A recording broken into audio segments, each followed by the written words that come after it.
dan mendapatkan jawaban saudara-saudara sekalian.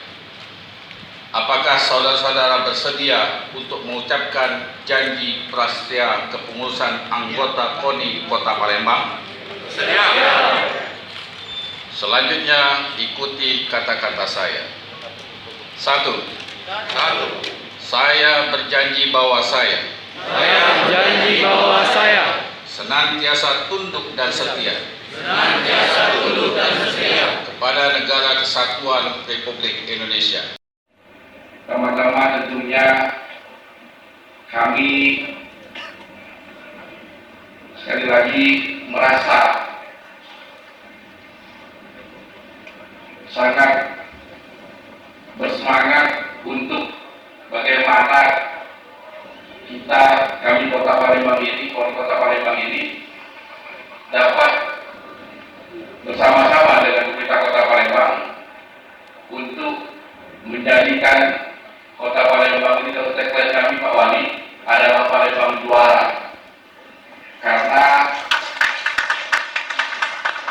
kita ingat di 2019 Palembang sempat lepas sebagai juara Porprov yang hanya dapat 75 emas, 83 perak dan 42 perunggu dari diperbutkan emas 433 dan perak 429 serta perunggu 587. Kita dikalahkan oleh musim masing-masing. Hal inilah saya merasa bangga dan sangat berterima kasih pada rekan-rekan Pak Wali. Kami laporkan Pak Ketum bahwasannya kepengurusan ini tampaknya kepengurusan ini kami tidak bisa membendung untuk rekan-rekan ikut peran serta mau bergabung di KONI Kota Palembang.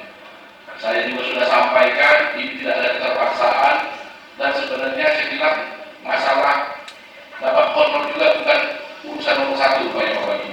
Keinginan peran serta dari kawan-kawan untuk mendukung KONI Kota Palembang kembali menjadi juara.